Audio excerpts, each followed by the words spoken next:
Okay, Worth Unlimited Recruiting Track Review. We've been concentrating on recruiting. We know that recruiting and sales track follow very similar flows, very similar information. Is just a little bit of language change, and what we've been showing you over the past couple of weeks is how sales track integrates directly with your recruiting track, that they are in fact one in the same, with just a little bit of process and language change. Our first 6 lessons of sales track will also be your first basic 6 lessons of recruiting track, or your first step in your sales process, or your first step in your recruiting process. The first 6 lessons represent your introduction, your first blush, how you represent the product and information, your initial conversation or your tertiary conversation. Step number 1 is starting point. With whom do I start? That's writing out a list. Second is your 15-second commercial. Third is the use of qualifiers and tie downs. Fourth is your personal and borrowed story. And between you and I, use of qualifiers and tie downs and your personal and or a borrowed story, or personal and borrowed story, they kind of flip-flop back and forth. 2, 3, and 4 can kind of be interchanged. You may be talking to somebody and tell them your personal story first or your borrowed story first, if it's relevant to what they're talking about. You may come back and they're like, wow, so what is it that you do for a living? You may initiate a 15-second commercial at that point and then move into use of qualifiers and tie downs. What I do know is the use of qualifiers and tie downs, your personal borrowed story, and your 15-second commercial. All 3 of these pieces are incredibly integral to your success in recruiting and in sales. Your use of qualifiers and tie downs and that personal and borrowed story, they go hand in hand. You really cannot separate one for the other. Step 5 is the litmus test, and step 6 is setting that appointment in stone, which is where everybody is trying to get to, is to get that appointment, to get somebody in the room so we can sit down or get them on a webinar, and so we can run their numbers and let them see what the program can do for them. Recruiting process, sequence of events, gain interest, your first 6 lessons of sales track. As I just mentioned, number 2, send to videos or live webinars, or perform a live webinar, or invite them to one of the trainings here. In anything that you do with a client, for them to review information or to get on a webinar or to see information, always set a follow-up appointment within 24 to 48 hours so they have a deadline. Follow-up appointment is to answer questions, and something that you should definitely do here is ask them what they like the most about what they saw, what did they like the best. Get them on a very positive movement right out of the gate of information. Do a 3-way call if needed to close them on becoming an agent, and then get them moving forward with their name list so we can start targeting individuals for the 250 starter or for a full sale or financing or whatever, and then begin your training and support with those individuals. Recruiting track review, 15-second commercial and gain interest. You know how, situation, well, I know, target market, what have you done for years, network everywhere you go, keep it real, keep it simple, be direct, be relevant, effective, engaging, enticing. Everyone you talk to goes into your database. Remember form. We talked about this last week and the week before. Family, occupation, recreation, and message. General networking, business networking, family networking. These are the 3 different areas that you should be doing your networking. Out and about, you should know how to shift your conversation, how to move it. Do you have any real estate? Do you hate all the money you're giving to the bank? You should have a series of statements that you can make with individuals to shift the conversation or move the conversation in whatever direction it is that you want to take that. Your personal story, using the financial GPS as your I guess your catalyst, the way of describing what it is that you're actually showing, and how that comes together for them as well. All righty. So for the Worth Unlimited Recruiting Part 4, February 18th, 2019. All right, so we went through steps 1, 2, and 3, and we're now at step 4. And step 4 is your personal and borrowed story, or your personal or borrowed story. And there's a lot of ways to come up with these borrowed stories. It can be, agents that you've brought into the company. It can be highlights from something that was very exciting in recruiting that you did with someone. It can be a personal story of triumph in your business and what the business means to you. Remember, we're talking about recruiting at this point, but don't negate the fact that you need to have their buy-in about the product as well. So when you're recruiting someone, as Joan has said many times, she starts with the product. When she's recruiting, her start off is with the product, to introduce people to the product, to get them to understand what it is and, that we offer for sale, and why it is so imperative, why it works as well as it does. Introducing your brand new prospect that's going into business, at the end of the day, what you're really looking for is you need their buy-in. That's what you're really looking for, is their buy-in and a sense that they like, wow, I can see this and this would be amazing. The one thing that you want to avoid is just recruiting people because they have a pulse and they can breathe on a mirror. We've seen this before. It never turns out very well for the individual doing the recruiting. Just remember, these people that you're recruiting, you're going to have to work with them. You're going to have to put them in a format to get training. You're going to have to answer questions for them. You're going to have to work with them. So make a decision on whether or not this is somebody that you want to work with right off the bat. So number 4 in our steps is share a story. Facts tell, but stories sell. We have heard this continually over and over again. Anyone that's ever been in sales knows that to be the case. You can give them numbers, you can give them facts, you can give them figures, but what people are usually swayed by is a story of personal success, somebody else's success, or defeat and then success, or even defeat. People love the realism of a good story. People buy on emotion and back it up with logic.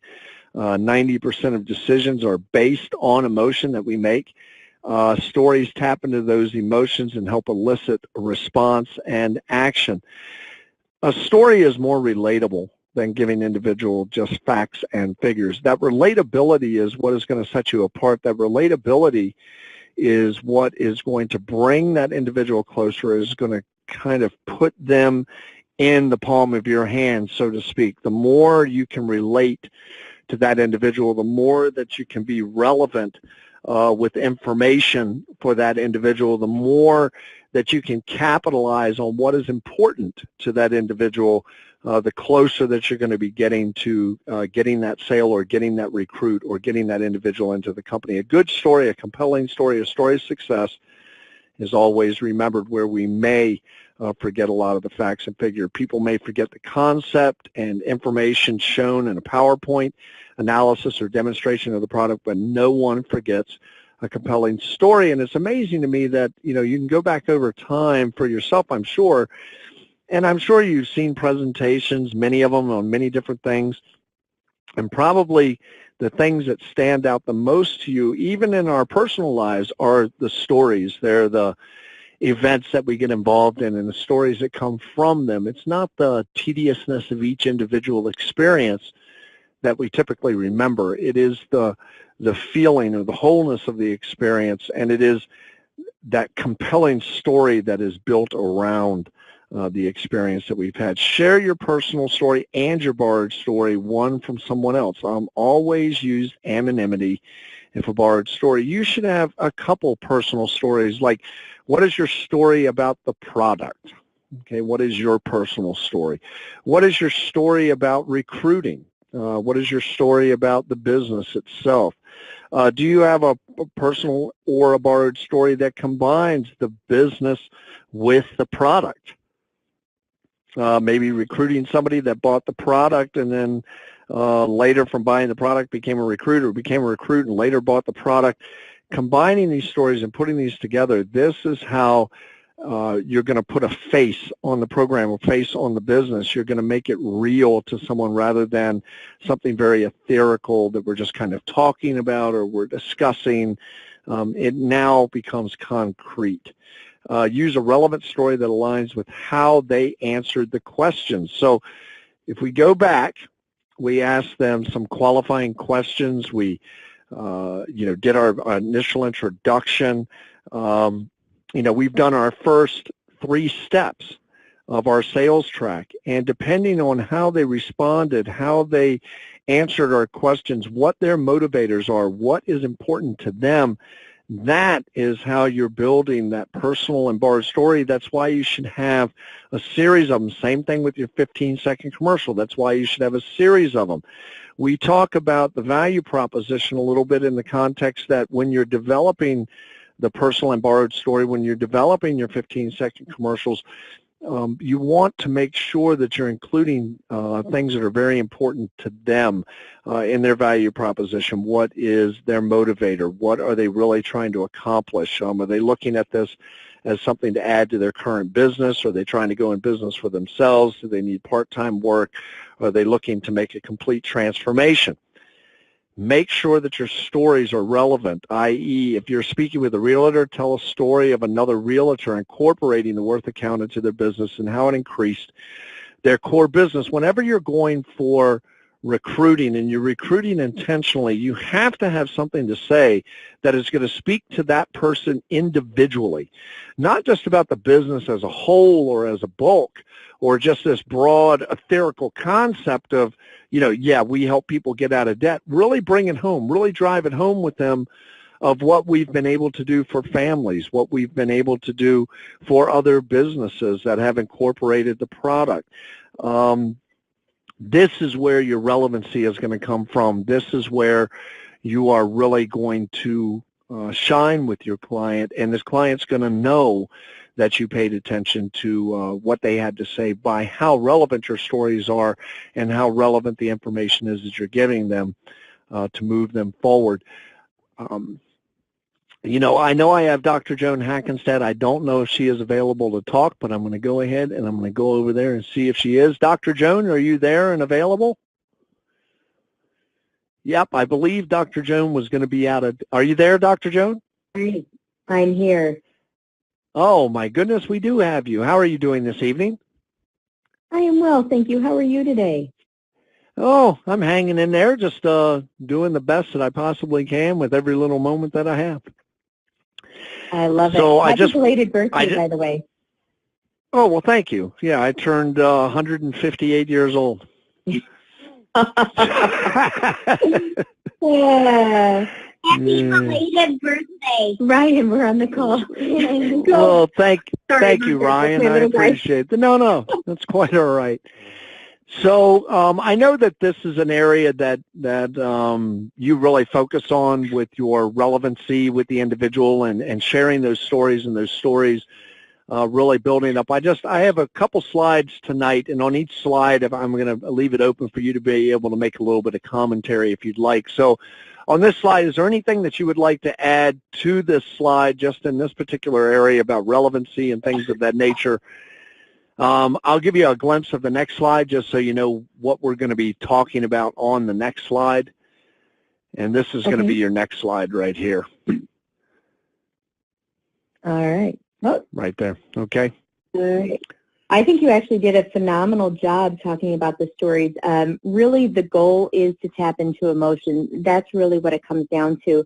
And the reality is we've spent the entire time last time talking about questions. To me, questions are truly the foundation for your entire conversation. They're going to tell you exactly what you need to do. They're going to tell you exactly what stories you need to tell. You just really need to listen to what they say. One of the best pieces of advice I ever got when I was learning sales was ask questions, then shut up. And I hate to be crude about that, but that was truly what he said, and it was really one of the best lessons and trainings I've ever received, because the questions are going to tell you exactly what stories to tell them. People will buy on the emotion and they back it up with logic. And if you think about it, think about every single decision you have ever made. It is always based on emotion. There's really very little decision that's ever made that's not based on emotion and backed up with logic.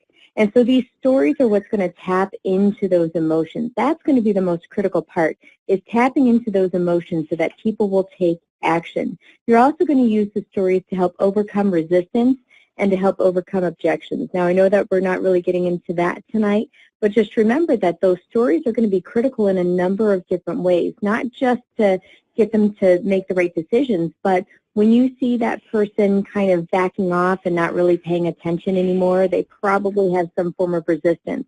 A story, a feel, felt, found is going to be one of the best ways to get them back on track. So one of the things I'm going to suggest is if you are new or even if you're not new, really pay attention to these trainings. Really pay attention to your team's trainings. Start writing down and journaling and keeping a list of the different stories that you hear so that you can pull out relevant stories at the right time. Now, people aren't going to remember the exact numbers. Like I tell people my story. I'm going to have a 29-year mortgage paid off in only 9.1 years. I'm saving $327,000 in interest. I won't go through the whole story, but people aren't going to remember those exact numbers. But what they are going to remember is the emotion and the feeling that they get when I tell those stories. You want them to be able to feel like they're in the story. You want them to be able to position and feel and be able to envision themselves in that story as well. That's really what's going to get them to take action. That's what's going to get them to want to move forward. Fantastic. Yeah, I think that's a good way to put it, that what we're looking for is to evoke emotion in the individual and an emotion that resonates with them. Use your own story to initially gain interest and start the conversation. I mean, that's a great way, is just telling them what you've experienced, whether that is with the product, with the business, with the product and the business, with recruiting other people, with bringing other people in, how your business is doing. There's so many different ways that you can go with that. But use something that's really personal and to the heart so that emotion is expressed. I usually give a brief overview of the Worth Account program and then end with a story and ask if they would like to see if they qualified. This gets starting the conversation. Now, many times in that initial conversation you have with an individual, asking them if they want to qualify may be going too far with that conversation. You have to gauge each conversation that you have about this product and with your prospects based on the progress of that conversation. I mean, if you haven't even really gotten to what the product does or what the product is, you could still ask some qualifying questions. You know, are you looking for additional income? Are you looking for a business? You know, are you looking for something to add to your current business? Are you looking for a way to get out of debt? Are you looking for a new challenge? I mean, there's many different ways of phrasing that. During the conversation, ask questions to find out more about that prospect. Again, you're just going to hear this over and over again. Enter applicable borrowed story, which the prospect can relate to, your relevancy. Be asking more questions than you are talking. My personal story, I was introduced to the company back in 2001. I was introduced to the product in 2005. And me personally, when I first saw the product, I was like, wow, I get this. And I thought I really got it in the first 15 minutes. I got it. And what I got was that it was doing all the heavy lifting for me. I was not having to keep track of every nickel, every penny, every dime on my own accord the way I had been doing it for years. I just loaded all the information in, and it would track my balances as long as I updated it. It would track my progress towards getting out of debt. And to me, that really resonated, especially when I started seeing the functionality of the program. I, at that current time, had $465,000 worth of debt. Ran my numbers, said it would be 9.3 years for me to pay off, and I'd save over $174,000 in interest by incorporating the program. And to me, initially, that was unreal. I got to tell you, I was a little bit skeptical that it could actually do what the analysis said. I got the concept. I got the program. I understood what it was, but how in the world was it going to do that? And I took a leap of faith. That was it for me. I took a leap of faith with the product, and I did the initial test market with the product, selling the first 390 some odd deals within a year period. And when a year later, when I started seeing the results from this and started seeing what it was doing for me, there was no questioning whether or not this program worked. There was no looking back. I was 100% sold out, 100% sold out to the idea, 100% sold out to the concept, 100% sold out to the company. This is what I knew I wanted to do, and I wanted to do it because it was right, and it was good, and it was moral. Remember, though, this is a conversation, therefore you need to be flexible. So we've talked about this as well. Don't be worried so much about getting your point across as you are about just delivering some information and making a connection. If you make a friend in this initial conversation, you'll have time to get all of the information out that you need to get out there. Making a friend, giving them things that are topical, giving them things that are important to them, hitting their motivators, their key needs at that time, hitting all of those little areas are what are going to make the difference with this. You may need to squeeze it down in length. Your personal story, you don't want to, or the borrowed stories that you're using, you don't want them to go too long. Must maintain the contrast of what was, in your personal borrowed story, what was, what you had, where you were set. I was set, I still had 28 years to pay with $465,000 of debt.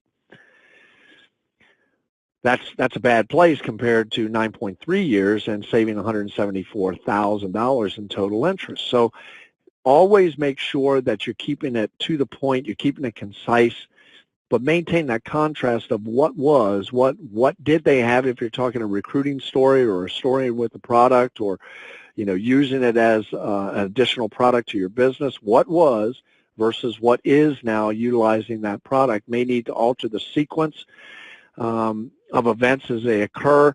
Listen to other agents' stories. Listen to client stories. Keep them in the back of your mind and introduce story when speaking with someone in similar situation. Remember, do not just focus on their analysis story. Other stories are also helpful. Success with their business. What was customer service like? Did they have a good experience with customer service? Do you have a good customer service experience story? How are they using the program in their lifestyle? Which aspects, tool do they like or they use the most? How did the program impact their life individually? Dr. Joan, if you would like, over the last two screens, is there any commentary that you would like to bring forth as well? Just real quick, when Mac was talking about his story, I'm sure everybody heard you say that when you first saw your numbers, you were skeptical. And then Yes. You took a leap of faith and you jumped in, and a year later you were sold. Well, before that you were obviously sold, but you knew that this was your calling. You knew that this is what you needed to do. The way he worded that was a phenomenal way to help people overcome the resistance that they may have. So I hope you can see just from Mac's story how you can use that feel, felt, found to help people overcome. So stories are very important, not just in helping them to take action, but into helping them overcome the resistance and objections so they can take action as well. So, but again, as the screen says right now, the stories do need to vary. They can't just be analysis stories. They have to be stories of all different things. Just as a quick example, let's say that you're talking to somebody in financial services and you ask them, gosh, do you ever have clients that you have to do hypothetical analysis for? Well, if you aren't familiar in financial services, especially with higher-end clients, a lot of the higher-end clients will contact those financial services people and say, gosh, I'm thinking about buying a new boat. I'm thinking about buying this. I'm thinking about this or that or investing, whatever. And then the financial planner has to run different analyses for them. Well, you can use different stories of success about how other financial planners have used the program to help with hypothetical situations.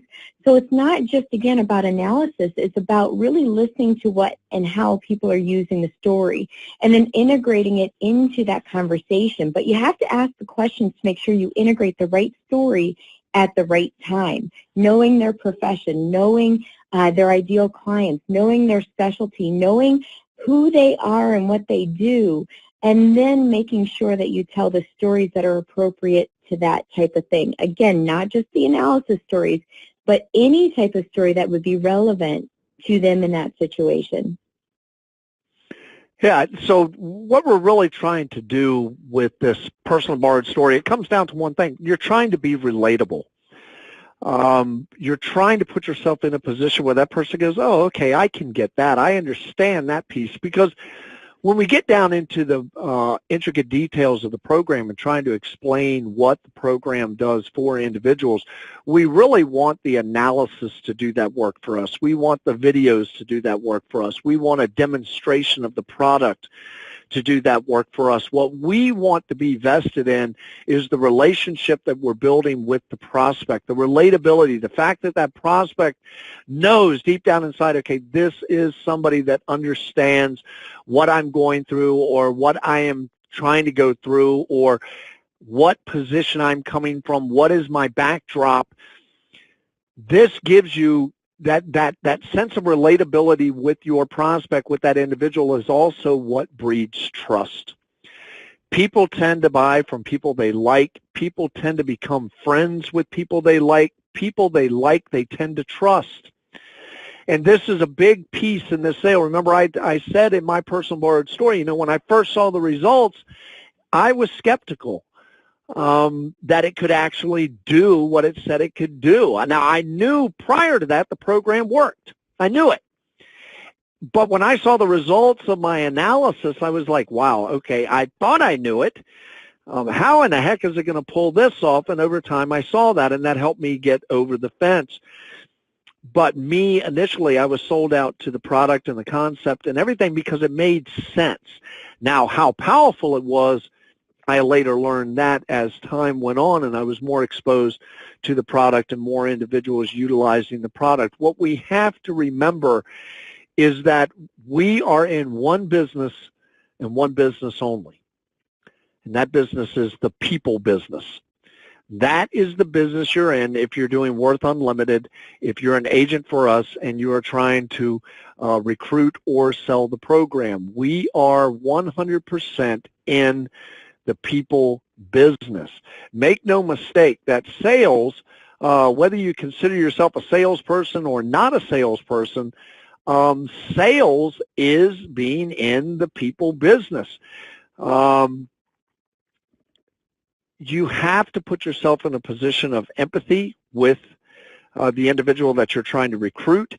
You have to put yourself in a position of understanding, and but at the same time, with both of those, you have to put yourself in a position of authority, that you know what you're talking about, that you listen to what they were saying by repeating back to them pieces in your story of saying, now you mentioned to me that you're looking for an additional product to offer with your real estate business. Let me tell you what another realtor did with this product.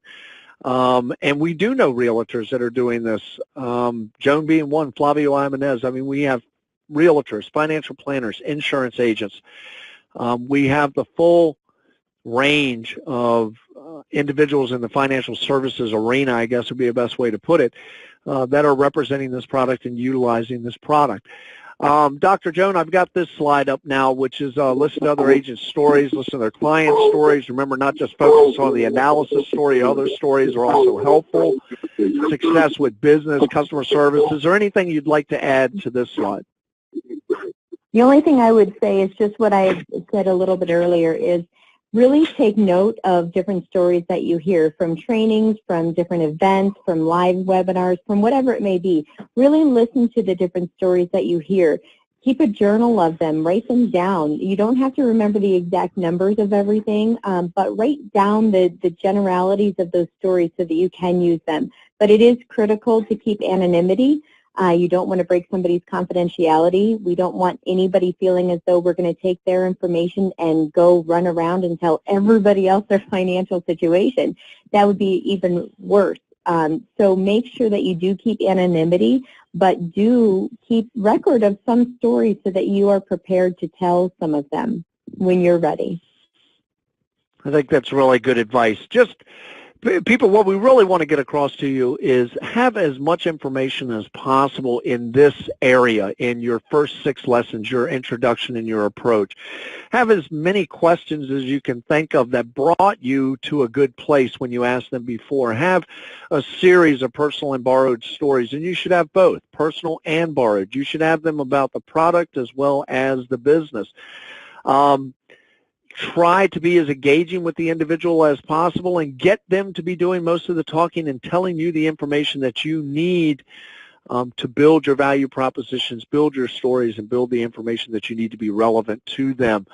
So for everybody on the call, welcome to the Worth Team. Change through education and making a difference you can be proud of. Banking like a bank. Take control of your future. Be your own boss, but none of this happens unless you take action today.